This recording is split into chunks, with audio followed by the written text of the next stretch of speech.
Welcome back to the show, everybody. Check these headlines out today. It just keeps getting better. Venmo rolling out crypto features. Binance may have found a home. American Blockchain PAC Association looks to reshape Congress. Now, that's something I can sink my teeth into. I'm going to hear from the SEC.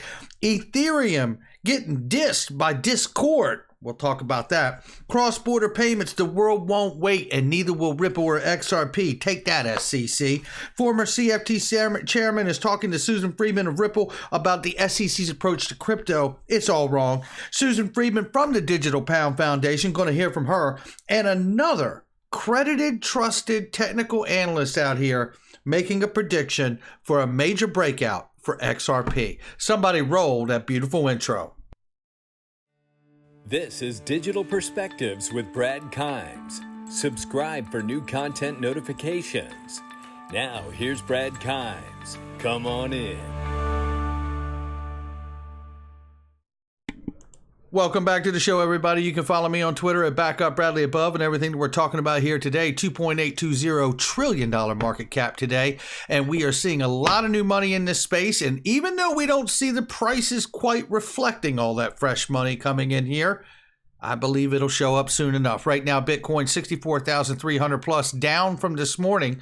Ethereum 4,600, kind of holding its own right now. We see Solana at $242 plus, and Cardano is at 203, holding strong. XRP is at 119 right now, looking to retest that support that we had there, right at 122, 123.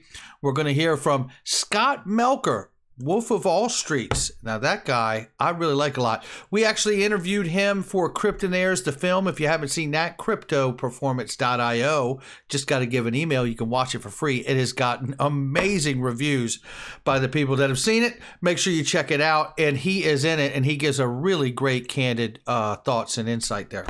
Looking right here, we see, really quickly, 119 is the price right now for XRP. 117.42 is the low side of the range. 122.12 is the high side of the range. It is November 15th, 2021. I keep wanting to put the date in there because people ask me to do that, and I'm going to try to get it into my program here. Venmo has rolled out features that lets customers set price alerts for 4 cryptocurrencies on its platform.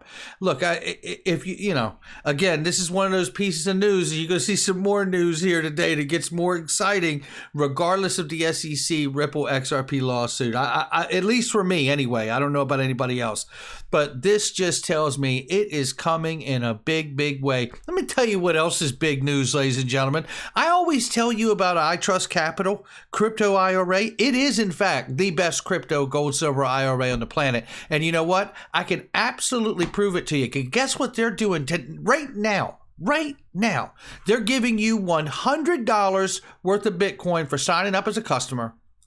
And there's no more monthly fee for the IRA. What do you think about them apples? Here's the other one. Here's the trick. You got to click the link. It is the best IRA on the planet for crypto. I'm telling you right now. Make sure you check it out. Click the link. Get the special. You're going to get your $100 worth of Bitcoin. And you sign up and no monthly fee. Come on in. Yeah, right here, Binance may have found a home, ladies and gentlemen. How about this one? Yeah, not Binance US, Binance, right? So Binance Malta may find that it is going to have a home in France. So we'll see how this shakes out. Now, look, we've known many countries around the world have actually called out Binance for operating in their countries and not actually have a license to do so. One of the things that always concerns me for CZ and Binance is that because they are the largest exchange in the world for crypto, I wonder if, someone like Gary Gensler, as hard as he's going after crypto and the exchanges, might he make a push to make CZ and Binance, and I hope it doesn't happen, a poster child for regulation? I don't know. I hope they get settled in France. But I tell you what, this is what we need right here. This is Adele or Adelia. I don't know. I hope I didn't mess your name up. But I tell you what, I appreciate what the hell you're doing here. And I'm pleased to announce, she says, that I will serve as Chief Executive Officer, the American Blockchain PAC. Among the PAC's efforts will be to build a vanguard of new congressional candidates and re-electing officials who support cryptocurrency, blockchain, and innovation and transformation. This I can get behind, and I'm asking all of you to retweet and share this as I've done here. I really am looking forward to that. There's no question about it. Now, I wanted to point this out very quickly. A company called Meow raises $5 million to connect corporate treasurers to crypto markets. Now, there's the biggest part of this story. Meow is Meow, right? That's the name of the company, and that's great. But it expects to raise the money they're doing in the Series A, $5 million, and it says here to connect corporate treasurers to the crypto markets. In other words, you guys don't have to run out and open your own account. You guys don't have to go out and figure out your custody solution.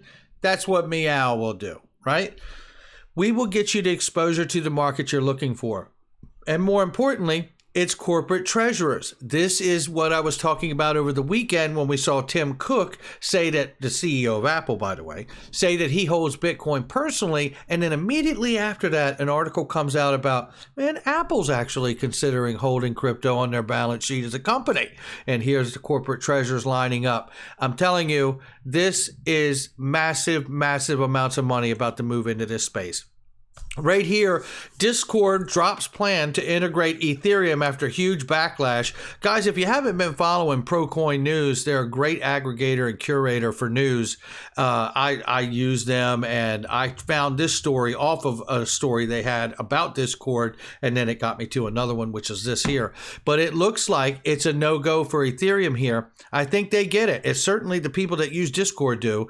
I mean, the Ethereum fans were jubilant over the likely integration. However, users of the Gamer Chat tool were quick to express their indignation. They said the critics slammed Discord for adopting the technology that engenders scams, damages the environment. Furthermore, many pointed out that the NFT creators are notorious for stealing art from artists. I'll tell you, the backlash escalated when disgruntled users started tweeting about canceling their Nitro subscriptions, and it was quick for Discord to react and said, forget about it. It's not happening. Maybe they want to check out the XRP Ledger Discord. It's very cheap. It's very efficient, scalable, and secure. I think you'll find a solution there. I really do. Now, moving on. The bully on the block is the SEC. We all know this, and the SEC continues to bully in the schoolyard here. Terraform Labs mirror protocols M assets that mirror the price of U.S. securities and obtain mirrors governance tokens, MIR, could potentially be violating federal securities laws. Well, I love the way Michael Val has said it here. Wait a minute, could be. You don't know? Look, it's a tough go here. It's a tough go for them because if you take a look at this, I mean, they are issuing products that are really, based around, federal security. So in this one, we don't know, but we may see that Gary Gensler may have some teeth on this one, right? So both individual Do Kwon and Terraform Labs have filed a case against the SEC last month, suing them in violation of rules along with defendants' individual rights, U.S. Constitution by serving subpoenas on him, and New York Crypto Industry Conference. We remember when that happened. I covered it here. But we will see how this shakes out. Look, I think that Gary Gensler is just as much as we see with the Ripple SEC case. I think he is picking these cases very carefully to the ones that he believes can craft the legal precedent for the SEC to have really, really broad jurisdiction over this arena. Now, looking at this is Michelle Bond, formerly of Ripple. She says she has, this is actually a digital asset investor saying he has to completely disagree here because Michelle Bond's going to talk about Twitter. Listen to what she says about Twitter and crypto Twitter. I think, there could be potential for an SRO in upcoming legislation. I think we're going to see legislation clarifying what, the definitions are. I think we're going to see legislation talking about the scope of each agency's jurisdiction. And I think these are all things that I think the industry would really like to see. That's kind of it in a nutshell. I will say I'm really proud of our members because the one thing that I talk a lot about is it's really important to work constructively with your regulator in a productive way, in a professional way. It's no secret, I'm not a big fan of crypto Twitter. So I think it's really important that, you have these conversations in a really, in a productive way with regulators as opposed to just taking to Twitter to vent. That's just not a really productive conversation sometimes. So. Okay. Yeah. And to your point, Monica or Michelle, excuse me. Yeah, I can understand that, people venting and being, really nasty to other people is not a productive conversation. And yes, there is a lot of that on crypto Twitter. However, I know when it comes to either Digital Asset Investor or myself or John Deaton or Crypto Law US and other great people out here that are doing research and helping to bring a lot of information to light about Ethereum and the unique advantage they got, showing that there has been an assembly line of projects launched off of Ethereum because of that unique unfair advantage they've been given. And, I don't remember anybody like Michelle Bond coming out here and showing that for us in our benefit. No, I don't remember that at all, right? I remember she left Ripple and it's currently not even listed on her LinkedIn now. So, all the best to her. But the reality is we're out here fighting for ourselves. And thank God John Deaton's out here becoming a legal voice for all of us XRP holders, because Ripple has their handfuls handling their business of Ripple, right? And what they've got going in front of them. So we have to remember, we're not being represented by Ripple. We're being represented by John Deaton. If you haven't signed that class action lawsuit, I would. And you're certainly not being represented by Michelle Bond. All the best to you. Right? Looking here, let's not get focused too hard on what's happening in the U.S. because Ripple's not, because they're moving forward with payments around the world. Don't believe it. It's still true. Philippine Central Bank here is looking to into creating cross-border payment network across Singapore, Malaysia, and Thailand. BSP already has an agreement with Monetary Authority of Singapore, which is fantastic. I wanted to show you this. And it says here basically the same thing about import, tourism, business, and all the things that go with it and the cross-border payments. But what I wanted to show you here, because in the article itself, it does not reference Ripple. But I went back and found it because it's like, hey, I think they're actually connected, right? And this is an article here back from June 4th of 2020. Better e-payment regulation may improve, cut cost transactions. In this article, they're talking about Ripple's head of Southeast Asia, Kevin Lee. In an interview, blockchain company was still pushing to expand plans in the country despite ongoing pandemic at that time. And then they talk about here the Philippine Bank, the BSP, right? And then they talk about here how Ripple provides service better or to partner financial institutions to aid them in sending money globally via blockchain, yada, yada, yada. So I wanted to show you that connection. Then I also wanted to show you this because Ripple powers first of its kind instant payment corridor between the UAE and Pakistan. Now, this is great too. Open up another corridor. Show the SEC what the hell is going on. More importantly, show Congress, right? Because Congress can fix this. Congress can come together and put the Token Taxonomy Act out, and then we're off and running, right? They could put the Securities Clarity Act out, and we got some real clarity there, and the SEC can get back in its lane. This is the kind of stuff that we're talking about, but the only way to really incentivize Congress to do something, because by the system by design is only going to do what it's going to do in the 11th hour like it always does, right? So in order to create that kind of incentive, business incentive pressure, right? Political pressure, is to really open up the corridors with everybody that you've made relationships in the past 10, 12 years and really start to bring those relationships to light and allow them to start using XRP for what it's for. And quickly, the U.S., I believe, will find its footing. Ripple's technology will be used for sending instant remittance between UAE and Pakistan. Get you some of that, right? Now let's take a look at this. Former CFTC Commissioner Brian Quintez was speaking to Ripple's head of public policy, which is Susan Friedman, who is also on the Digital Pound Foundation. We're going to hear from her in just a second. And essentially, Quintez said that the SEC was not the nation's only regulator when it came to crypto scams and fraud, so the SEC shouldn't ignore the CFTC's authority. I know he's also remarked about the Wild West comment that Gary Gensler uses quite often, and about how that is not regulatory language, it's political language. And it really is. And it's political language for political power and getting more jurisdiction at the SEC. This right here is courtesy of James Rule XRP. Appreciate you, my friend. I did watch this and I have a clip of it, but James was kind enough to send this over, so we're going to use his clip today. And I'm going to play this 3-minute clip here from Susan Friedman right here in the bottom center, and she gets a chance to respond in the Digital Pound Foundation Fireside Chat and talk about what Ripple can do and how they can benefit all of the launching of any kind of CBDC and especially the Digital Pound. Check it out. Thanks very much, Lee. I'm going to come to Susan now, Susan Friedman from Ripple. Thanks, Helen. My name is Susan, and I'm the head of policy at Ripple, and we really appreciate having the opportunity to be part of the foundation and to speak today. Ripple is an enterprise software company. We utilize blockchain technology in our RippleNet solution to enable financial institutions to effect faster, cheaper, and more reliable cross-border payments. In addition to deploying RippleNet for fiat payments, some customers also choose to leverage the digital asset XRP, the native asset of the XRP ledger, which is a decentralized public blockchain, to serve as a bridge between fiat currencies. Ripple leverages XRP because of its speed, scalability, energy efficiency, and cost, all of which help reduce traditional frictions in the cross-border payments market.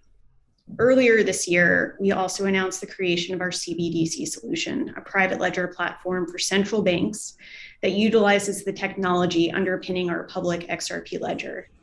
Our full stack solution enables central banks to mint, distribute, and transact with their own digital currency.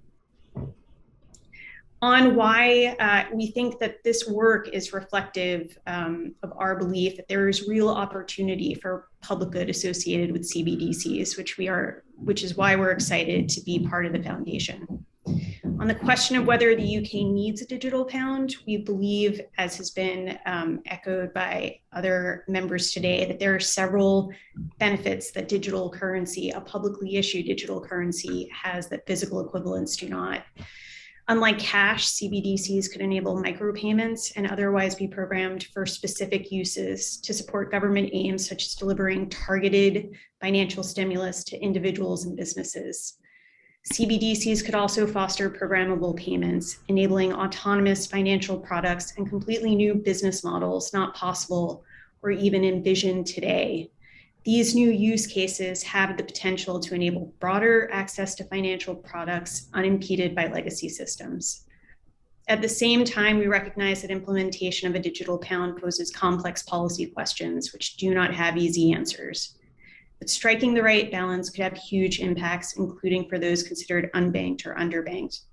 To this end, we welcome yesterday's ministerial statement from John Glenn setting out the roadmap that authorities in the UK will be following regarding the potential issuance of a digital pound. And as this work continues, we think there are 2 points worth highlighting that have also been mentioned by my colleagues. The first is interoperability. Using standardized APIs and adopting a common set of protocols will ultimately be core to any successful CBDC design and help avoid creating a closed loop system. And Ripple has seen firsthand the benefits of such an approach. Second, we believe there is an important role for the private sector to play in an open platform approach that brings together expertise and investment from different stakeholders will provide the best opportunity to build value-adding services with minimal friction from intermediaries. We're encouraged by the work that the Bank of England has already done, and we are excited to partner with the Digital Pound Foundation to tackle and help contribute to the dialogue on many of these important issues. Thank you again for the opportunity to be here today. And listen to the response. Thank you, Susan. I thought that point you made about the direct payments from government was very interesting because I know there were a lot of people in the tech world very frustrated during COVID lockdowns and so on about the slowness of business recovery loans or, perhaps issuing payments to people on low incomes who have to self-isolate and can't work due to COVID. So, those are just a couple of concrete examples going back to compelling features. I'm sure we'd all be quite compelled by the idea that we could receive payment from government in those circumstances much faster and more simply than we did during the last 18 months. Last 18 months. So you can see, there's the narrative, right? We get to do these things and then it's better for all of us that we could get this money quickly. And it won't be long before they're telling us when it comes to negative interest rates, they can get the money back very quickly too. right? But nevertheless, it's exciting that they're moving forward. The on and off ramps of the CBDCs and the private stable coins is so huge, not because they're investment products, but because, in order for there to be real regulation and real control of this new emerging asset class, they're going to have the on and off ramps be these approved, regulated private stable coins and or CBDCs. End of story. Don't like it? It's still that way. It's still, believe it, it's still true, right? Let's take a look at this really quickly before we get out of here. Scott Melker, crypto analyst, predicts major epic rally incoming for XRP. It's very short. Just take a look right here. Doesn't mean it's going to happen. Not financial advice for him or me or anyone else. But nevertheless, according to what he's seeing on the charts, he is saying, looking at this diagonal resistance and retest as support, he says here, look at this, and you can see where it could bounce right off of this, right? And off of that, and we could run all the way up to what he says, a rally to 196 if we break out in the right way. I tell you what, I hope Scott, Dark Defender, Coins Kid, and everybody else we use on this channel for a reference to what's going on in the charting world is dead on the money, because I know you're ready for some all-time highs, and so am I. Bring it on, I say. I triple dog dare you. That's going to do it for me. Remember, I trust capital. No monthly fees. The only thing better than buying crypto is buying tax-free crypto. Now you can do it with no monthly fee, and you get $100 worth of Bitcoin. But you got to click the link. I'll catch you on the next one.